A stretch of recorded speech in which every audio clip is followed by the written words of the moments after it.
Welcome. I'm Doug Morgan, and you're listening to Uncommon Sense, where we hunt for the truth in the topics you're not supposed to talk about, Christianity and politics.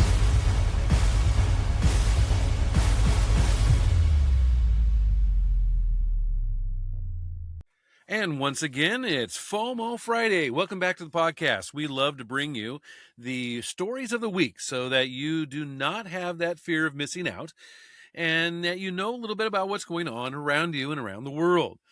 And we bring you a number of things this week. This week, a little bit of a busy week and a little bit of some different stuff, I think. I think you're going to enjoy it. And from a series of articles from the Daily Wire comes this very first one. And you may have heard a little bit about the fact that we seized an oil tanker, a Venezuelan oil tanker. Well, the Venezuelan socialist government accused the U.S. Of committing blatant theft and international piracy after American forces, in coordination with the FBI and the Department of Homeland Security, took control of an oil tanker near the Venezuelan coast on Wednesday. Now, the Trump administration said that the oil tanker was involved in, and this is how he put it, illicit oil shipping network supporting foreign terrorist organizations, and would regularly transport oil from Venezuela to Iran. From Venezuela and Iran. The Venezuelan government, led by dictator Nicolas Maduro, condemned the United States and said on Wednesday that the seizure was part of President Donald Trump's long-standing plan to seize Venezuelan resources. Yeah, he's had a long-standing plan of that. Here's a quote. It said, the Bolivian Republic of Venezuela denounces and strongly repudiates what constitutes a blatant theft and an act of international piracy, publicly announced by the President of the United States, who confessed to the assault on an oil tanker in the Caribbean Sea. That's what the socialist government said. Yeah, it definitely sounds like a liberal, doesn't he? Maduro has remained defiant following pressure from Trump and has attempted to rally his country against the United States. Earlier on Wednesday, Maduro spoke at a rally and told Venezuelans to be prepared to act like warriors and smash the teeth of the North American empire if necessary. Like I have heard a few Democrats say pretty much the same thing. Maduro has kept a tight grip on Venezuela after declaring himself the winner of the 2024 presidential election, despite evidence showing that he actually lost.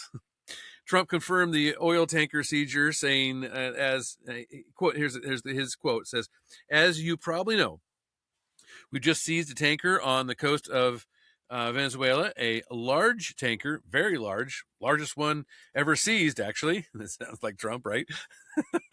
Trump said during a roundtable event on Wednesday afternoon that he had talked about this and said that the president added that the oil tanker was seized for very good reasons and suggested that the United States would keep the oil tanker and at least the oil on board anyway. The Trump administration released a video of the seizure showing American forces deploying out of a helicopter onto the large ship in the South Caribbean. It's kind of a cool video if you haven't gotten to see it yet. Quote, "If you threaten our nation or break the law, there is no place to hide, no place on land or sea that we won't find you." That's what the Department of Homeland Security posted on social media alongside the video of the operation. The oil tanker seized by the United States has often attempted to hide its location while transporting oil from sanctioned countries.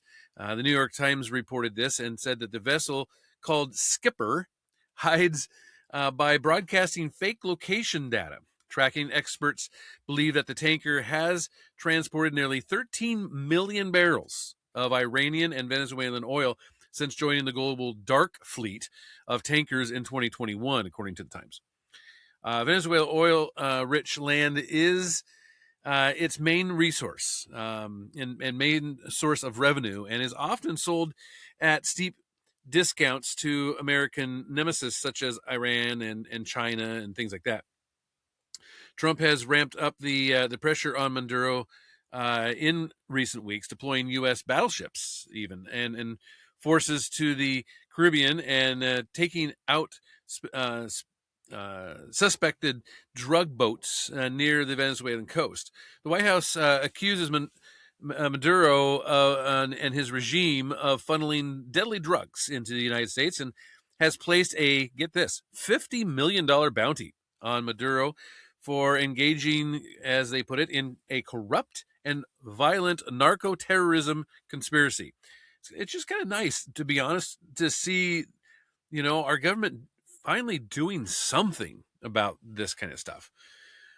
Well, in a sad but really needed story, I mean, the story is sad because of what happens, but the story is a good story because of what is finally being revealed, finally coming to light. A lot of this we already know, a lot of this we've heard from others, but it has to do with abortion. And a woman who delivered fully formed babies after taking abortion pills are instructed to flush them down the toilet by abortion advocates.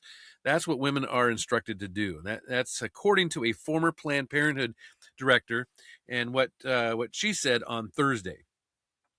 Myra Rodriguez revealed the horrific reality of the abortion pill in a new video testimony set to be released and was released on Thursday by the group Stop Coerced Abortions. That's what they call their group, Stop Coerced Abortions. And in the video, Rodriguez discussed her experience getting phone calls from women who took abortion pills. This is what she says. She says, the phone calls that strike me the most were the clients with the abortion pills that will call me in the middle of the night and said, so you guys told me to push a blood clot on the toilet, and I tried to do that, but I didn't make it, and it's not a blood clot. It's actually a baby. So what do I do? And these are her words. Those were her words. She says, you're instructed to tell them to go ahead and grab it, throw it in the toilet, and flush, and don't look. This is what she says in the video. She said that the client would respond by saying, but you told me it was just a blood clot. But I can actually see the hands, the feet, the face. And then they will be crying, she says. Medication abortions, which are the most common abortion method, are facilitated by a woman taking mifepristone and misoprostol. After a pregnant woman takes the mifepristone, the unborn child is cut off from the nutrients it needs to survive and is effectively starved to death, basically. And then they take the other, the misoprostol, and is then when they introduce that, it induces labor and expels the deceased baby from the mother. Now, Rodriguez then discussed how in many states today, abortion pills were handed out without any idea of how far along the pregnancy was, and how sometimes women would be unfairly given the pills in their drinks. She said that the abortion pills were the real back alley abortions. If you that's of course was the rallying cry to get abortion legalized, and really the pills are that in itself. The video features Rodriguez and as a part of a new series of abortion coercion from Stop Coerced Abortion group, and the and the quote from Lilia Rose. She said that we must continue to listen to and share these horrific stories so that people know the truth. Life in the womb is precious, and abortion coercion is real. Lilia Rose is the founder of Live Action, by the way, and she says that every day we do not abolish abortion, preborn children are murdered, and mothers suffer through unimaginable physical and emotional trauma.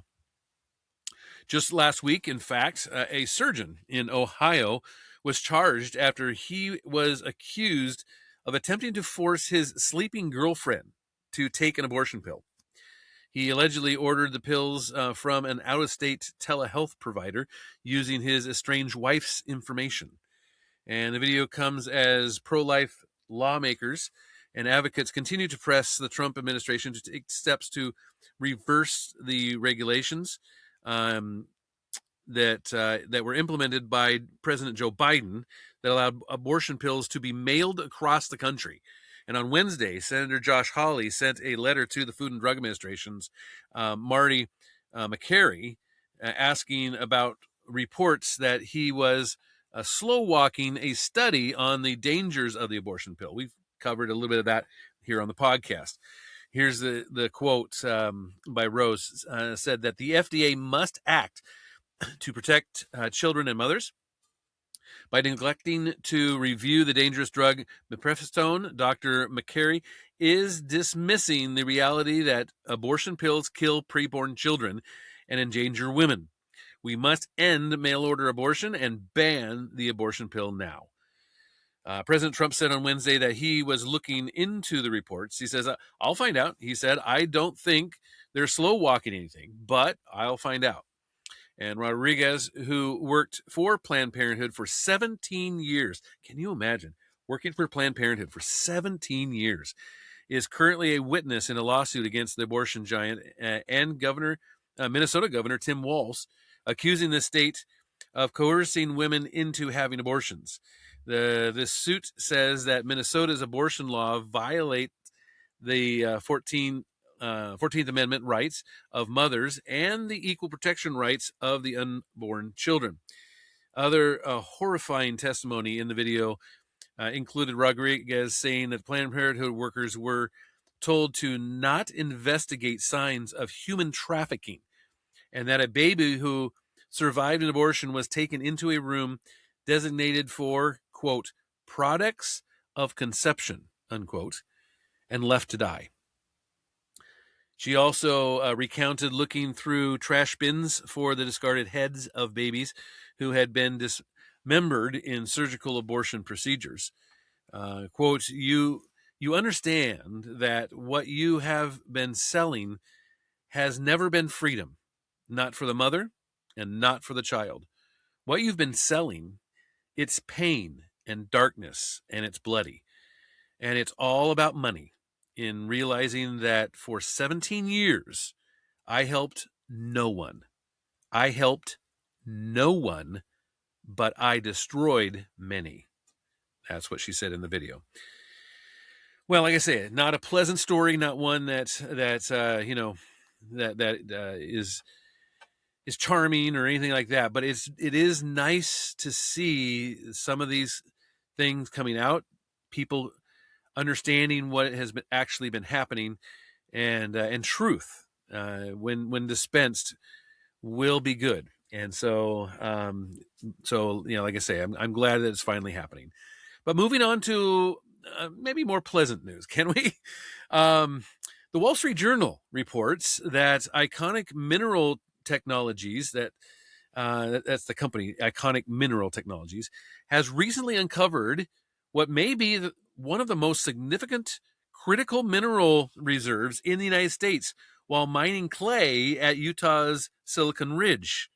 So originally leasing the land to produce nanosilicon for lithium ion batteries, the company unexpectedly identified high-grade concentrations of 16 critical minerals, including, I'm going to try to pronounce these correctly, lithium, alumina,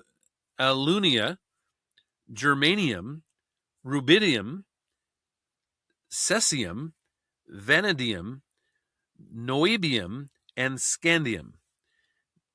Those were the ones identified. I think I got them. Independent testing confirmed the deposit is a halloysite-hosted ion absorbent clay, which is very similar to the geographical formations in China that supply a major share of global rare earth output. Because the deposit is shallow, accessible, and located on a pre-permitted land with extensive infrastructure, the Iconic MT says extraction could begin quickly. CEO Andre Zelton agrees the find has far-reaching implications for national security, as these minerals are indispensable for advanced semiconductor, electrical vehicles, fighter jets, and artificial intelligence hardware, all that kind of stuff. The discovery comes amid heavy geopolitical tensions over China's control of crucial mineral markets. China produces roughly, get this, 70% of the world's rare earths and processes about 90%, giving it just enormous leverage over global supply chains. Recent Chinese export restrictions have alarmed American industry and policymakers, though a temporary one-year delay won through recent trade negotiations offers a short window for the United States and allies to expand production and processing capability. It is this strategic vulnerability that has galvanized Marco Rubio's leadership on the issue. And in July of 2024, in another move to counter communist China, Rubio introduced the Critical Mineral Supply Chain Realignment Act of 2024, imposing aggressive, escalating tariffs on Chinese-controlled electromagnets and permanent magnets and batteries and solar components and other key technologies. Tariffs would reach 800% on Chinese goods, while non-allied nations would face 25% duties, all designed to push supply chains toward American and allied producers. Now, Rubio argued that the United States must break China's critical mineral industrial monopoly, warning that Beijing's near total control of end-to-end supply chain, mining, refining, magnet production, that type of stuff, posed economic and national security dangers. So yeah, I mean, this is no doubt really good news, because basically, if China wants, they can completely cut us off of rare earth minerals that we need for electronics, whether it be for warfare, for AI, for all this different stuff.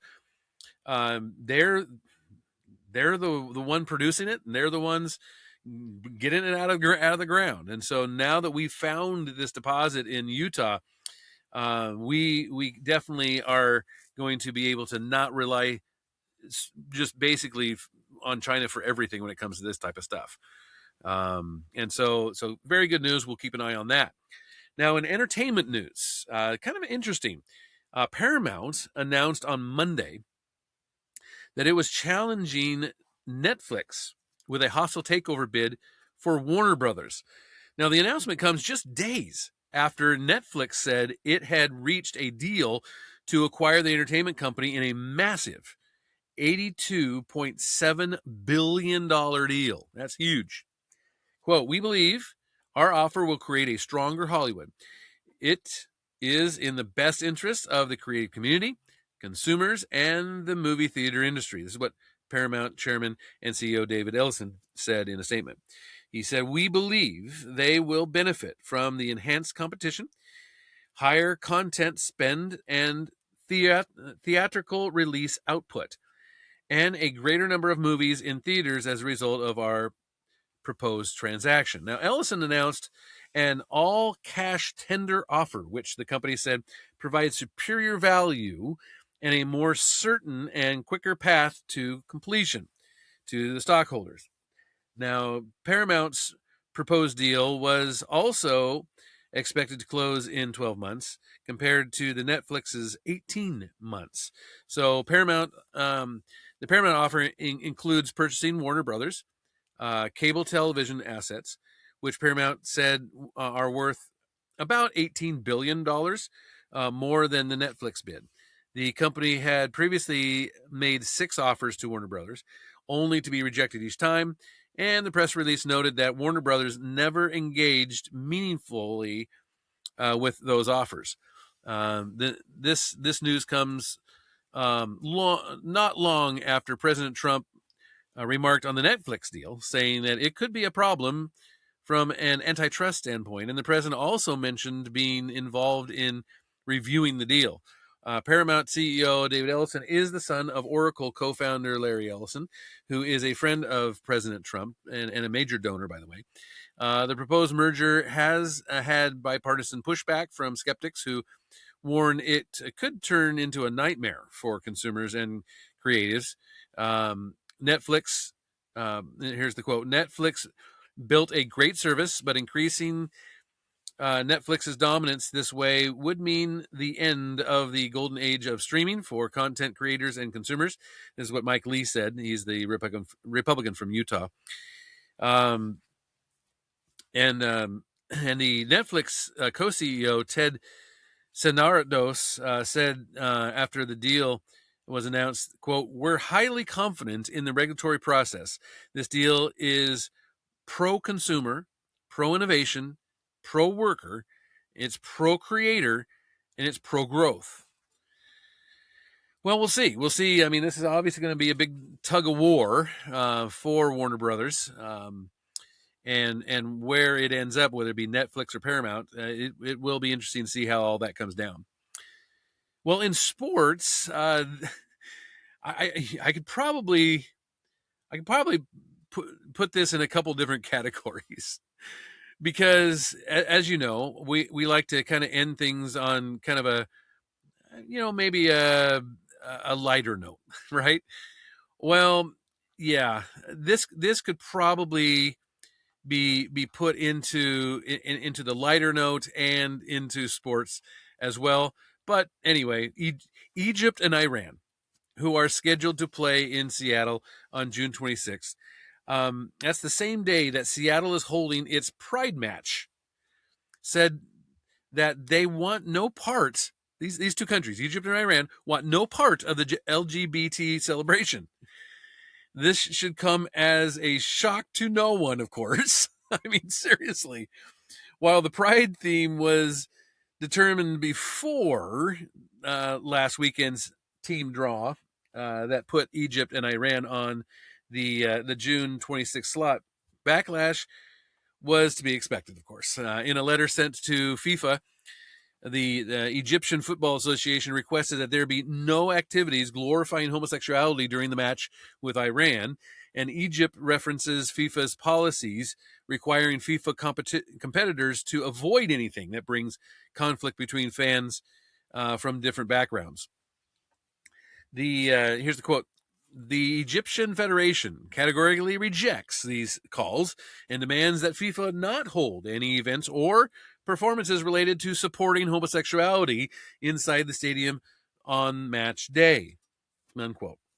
Well, the Egyptian Football Association said that it rejects such activities, such as promoting homosexuality during the soccer match, that directly contradict the cultural, religious, and social values in the region, especially in Arab and Islamic societies. Iran, of course, made very similar statements. To nobody's surprise, President of Iran's Football Federation, Mehdi Jah, spoke to state media and denounced the decision to use pride branding for the match.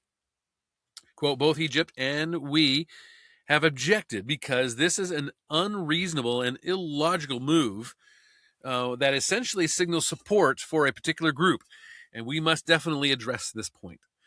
Now, Jah said Iran would bring up the issue at a FIFA Council meeting next week in Qatar, another country, of course, that will start their quest for the World Cup in Seattle. And of course, I mean, the funny part about this is Egypt, Iran, Qatar have laws against homosexuality. In Egypt, if someone is caught engaging in homosexual activity, it's punishment. It's punishable with up to 3 years in prison, and they may be forced to pay a hefty fine, according to Human Rights Watch.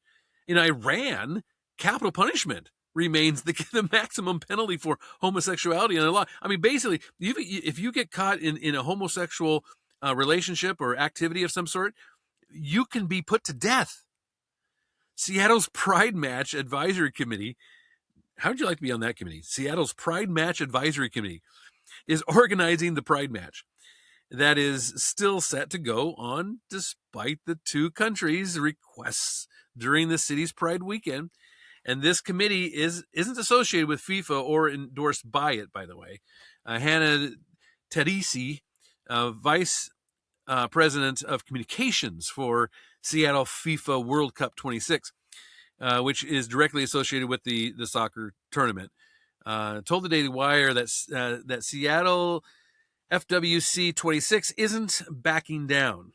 Quote, Seattle FWC 26 is moving forward as planned with our community programming outside the stadium during Pride weekend and throughout the tournament. Partnering with LGBTQ plus leaders, artists, and business owners to elevate existing Pride celebrations across Washington is what they said. Well, they also called the inclusion of Seattle as a great strength. Quote, as the local organizing committee, our role is to prepare our city to host the matches and manage manage the city experience outside the Seattle stadium. So anyway, it's absolutely hilarious to see that the two countries and teams that got picked for this Pride match are Egypt and Iran. I mean, it doesn't get any better than that. Well, also, speaking of trans identifying and LGBTQ stuff and everything, this is kind of funny. A Biden-era health official who identifies as transgender is outraged that the current Department of Health and Human Services has changed his nameplate to showcase his birth name, Rachael Lavine. Remember him? Instead of his trans-identifying name, Rachael Lavine. You remember Rachael Lavine, right? From the Biden administration. On Tuesday, HHS took to X to unapologetically confirm the change, which apparently took place during the Democratic-backed government shutdown. See, the government shutdown, there was something good that came out of that. The portrait plaque is displayed in the HHS office, and Lavine was really upset about the change, calling it petty and an act of bigotry. I'm not going to comment on this type of petty action, Lavine told NPR. But then, of course, he went on to allow his spokesperson to comment on it and saying that how bad this terrible thing was. So, like I say, I mean, it's kind of funny. These are little digs, obviously, the administration's been able to do here, just basically saying, hey, look, the guy is a guy. And so we're going to use his born name as his name on his plaque. And we'll still keep his plaque there. We'll still keep his picture, but we're going to put his real name on there instead of the one that he went by during the Biden administration. Well, like I say, we like to close things out with something that's kind of interesting and lighthearted. And this actually comes out of Bishopville, South Carolina, and it comes from AP. The Associated Press says, "'Twas 3 weeks before Christmas, and in the prison yard, a drone dropped a package that was found by a guard. What did this package have in it? It was a package with steak, weed, marijuana, and crab legs. It also had cigarettes for days. I mean, I guess it had a lot of cigarettes in there. But not just that, it also had some seasoning for the steak and the food in there, and with a little tin of Old Bay." It's probably for the crab legs. That's awesome. The illicit meal was dropped onto the Lee Correctional Institution prison yard by drone in South Carolina Department of Corrections, and said they actually promoted this thing through their social media platform. A photo of the Bishopville prison showed a raw steak still in the grocery store packaging, crab legs and Old Bay with a side plastic baggies of marijuana and a couple of cartons cartons of cigarettes. The drone was also seized Sunday morning, authorities said. And prison officials said that they are investigating. No arrests have been made yet at this point. Christy Sheehan said, "I'm guessing the inmates who were expecting the package are crabby." Okay.